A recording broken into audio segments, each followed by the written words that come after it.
So, The Simpsons. yes. Simpsons was a Fox hit that ran for 10 seasons, and then it was amazing. No one watched it, and it was cancelled. The Matt Groening could then concentrate on Futurama, which Yes. continued for another 10 years. Exactly. Well, Futurama went for 25 and then got rubbish. Oh, a bit like his other show, The Simpsons. The Simpsons, yes. I don't I don't really know what's left to say about The Simpsons. Really. Oh, there's so much. I mean, no one thought of this idea that it was good, and then it went downhill. It's a radical re-evaluation of The Simpsons, you see. Exactly. Where we're going to look at the earlier, more reviled seasons, and then we're going to move. It's onwards and upwards. Onwards and upwards. Like The Sopranos. Like The Sopranos. Like The Sopranos. Onwards and upwards. Yeah, you've got to stick with them first 8. Then after that, then it's like, oof. Yeah, so, God, it enters the whole other realm of comedy. Yeah. Genius, right? Yeah. So, needless to say, I think we're pretty... I'd say we're pretty big fans of The Simpsons, right? Yeah, I'd say you gotta love it. It's an amazing show. Yeah. I mean, it defined a lot of people's young adolescence, isn't it? Yeah. I remember coming Childhood. home from watching like at least 3 episodes a night when I was like 10 or so. Yeah. I mean, like I'm the kind of guy that watched it since pretty much since it first started, but nearly like yeah. Like as my kind of like Star Wars, I don't really remember a time before The Simpsons. Right. Yeah, I'm the same really. I've always kind of watched it as a kid. Yeah. You know, I'd get the toys and I'd watch the show and I'd get the magazines and and then as you get older, you kind of pick up on the more like adult jokes, and then when you get like to our age now, you can kind of appreciate it as being a part of this pop cultural landscape and like a breeding ground for writers and animationists and all that kind of stuff. I think it's fair to say that if you were to show an alien what early 90s popular culture was, I think you put on The Simpsons, and I think that would just be it. Well, yeah, because it's got so many influences in it as well that you can follow it back and find a lot of great stuff as well. Like Stanley Kubrick, there's loads of references. Yeah, loads of references to his work. I mean, a lot of the I don't even thought about this the other day, but like a lot of the stuff that I'm into now kind of comes from The Simpsons. Came from The Simpsons. Like I'd never seen a Stanley Kubrick film when I was 10 years old, but I knew all the famous shots from his movies, even though I'd never seen a film of his, because I watched them because of The Simpsons spoofs. Yeah, The Simpsons is and like so much in it that you can go back and say, oh, I can see what they were doing there. And once you're older, you appreciate what it is more. Exactly. Yeah. And I think the pop cultural references in The Simpsons, you know, it's not like Family Guy where it's just in there, like, it's a reference, it's funny. It's not. But with The Simpsons, I think it's more informed. It informs part of a wider spectrum of what it's looking at. I mean, like, what else have we got? I mean, like music. Music, big one for me. Like, a lot of the early bands I got into, I was like, they're on The Simpsons. They sounded good. Yeah. I mean, like, we've got a lot of bands. We've been in The Simpsons loads. There's that Lollapalooza episode with the Smashing Pumpkins. And Sonic Youth. Sonic Youth. Yeah. So, yeah, I mean, like, a lot of those kind of... I probably would not have listened to Sonic Youth until much further down the line unless... Yeah. You know, if it weren't on that episode of The Simpsons, then I'd be like, oh, they sound cool. I want to give them a go. Yeah, and as you say, it defines a lot of your adolescence, but it's also coming to define a lot of writing now in TV. Definitely, like, Arrested Development is like a live-action Simpsons. Basically, seen that, and the characters are so, like, cartoonish, and the personalities are so big. Yeah, like, it's great. You're quite right. They are like Simpsons characters. Yeah, but I think Simpsons. It's certainly myself anyway. Like, I feel that Simpsons informed my sense of humour. Yeah, I'd feel the same way. Yeah, kind of like it's hard to define the Simpsons sense of humour, but like it's kind of like ironic and wisecracking and but it has heart as well. Which I think it's got soul. It's got soul. Yeah. It's got heart and soul. But I think we're talking about the difference between like Family Guy and The Simpsons. That's really the difference, I think. Because Family Guy just has nothing in it that pop culture references. It's not got like a great... Like, a lot of them have great stories that, you know, within it. They're like, in the 20 minutes, they're self-contained, really great narratives. Yeah. And all of the jokes derive from the story, the situations, of the characters, and not just remember when I did this? I'm Nightbolt. Oh no, Nightbolt isn't the Simpsons. Do you remember? Oh, that's a funny one. That one, yeah. Oh, watching Nightbolt. But that's funny because that's more about kids being addicted to telly and back in the 90s, you know, like, oh, your eyes will go square if you watch too much TV. And well, I feel that something like if the Simpsons was made now, it would be Family Guy.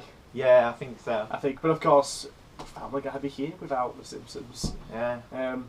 I feel that the only other show that even comes to match the Simpsons in terms of popular culture from the period is probably South Park. Yeah, but I don't think that has as wide ranging an appeal. No, definitely not. It's not something that generations will grow up with, I think, and like beloved it and stuff. I think when you're a certain age and you're a certain kind of person, South Park's like the perfect show for you. Yeah, that's true. But I think with Simpsons, it has got such universal appeal. You know, like it's little kids like it, as you know, like all the funny cartoons and Homer and all that. Yeah. Adolescents kind of, I think, get the more adult jokes. Yeah. You know, they get into that a bit more. I bet I guess as adults you could obviously, like I said before, you can appreciate it as part of the milieu. Yeah, and obviously we're introducing the thing before we do season 1. At the time, if you were to watch this, it must have been... We should probably state what we're going to do first. Oh, yeah. Before we launch into it. So, it's a mad brain scheme, really. But we are going to... Because of... As you probably got the impression that we have a lot to say about The Simpsons. I think ever since... Pretty much since we first met, right? Like, back in college. We've complained about the new Simpsons and talked about how being good... awful. Yeah. And we talked about how good the old ones are. And I guess this is kind of like our ultimate love letter / hate letter to The Simpsons. And I guess that's why we're going to watch and review every episode. Every single episode of The Simpsons. All 552, I think. I think the other ones we're going to skip are the Tracy Ullman shots. Oh yeah, but they don't count. No. But we will get a glimpse of them in the 138th episode Spectacular. That's true. You do get little clips of them in there. Yeah. So yeah, basically we're going to go episode by episode, kind of watching it as it's fresh. I mean, do you want to... Yeah, we'll be doing them straight after watching them. The video lengths will probably vary as well. Because some of them obviously will inherently have more to talk about than other ones. Yeah, definitely, Probably in the first... I think 9 is where it starts to dip a bit. Yeah. But up until then, it's probably stuff you can do long ones on all of them. But after that, they sort of mould into one. Yeah. You could easily talk for like half an hour about, like, you know, Who Shot Mr. Burns or or the Mother Simpson episode or anything like that. I guess so. It's kind of be like our immediate impressions, and we're going to try and watch objectively as possible. Yeah. Impossible, I think, but because it is so ingrained, you know, into our psyches and But if there's a bad one in series 4 or something, we'll say it's bad, and if there's a good one in the later ones, we'll say it's good. Yeah, and then that pig will also fly. No. And then because we will give the new ones a go. Yeah. Like, you know, we're not just going to reject it. Like, oh, it's rubbish, it's shit, we're not going to bother with it. Yeah. Well, I think there are going to be good ones in every series. I think there's going to be surprises. Yeah. I think there's going to be episodes which I think we used to think were good. Maybe it'll think less of it now. Yeah. I think there's going to be ones where we kind of go back, oh, well, that was a surprise. And then there's going to be ones, you know, that are infamous. Yeah. Infamous for being bad. Or not bad, just kind of hated. Frank Grimes, yeah. Or the Seymour one where it's not Seymour. Oh, the Principal and the Pauper. Yeah, it's like the most controversial episode of The Simpsons for some reason. Yeah. But we're not going to give away the topics here because I feel there's a lot to say about those. Those 2 episodes in particular, I think, because I think they kind of highlight a generational divide between Simpsons fans. Yeah. Because, like, I love the Frank Grimes episode. Yeah. But I know a lot of fans, older fans, don't like it at all, so we're going to look at that a bit more. But also something we talked about for years and years and years now is how we used to say that, well, at least half The Simpsons was good, and the other half is rubbish. That was, 5 years ago? That was 5 years ago. Now, the 5 more seasons, we got to the point where we think, anyway, at this point, and I think differently on the other end, that less than half of The Simpsons is good. Well, yeah, because if you do first 10 great, afterwards not. You're on to about 40%. Yeah, 40%.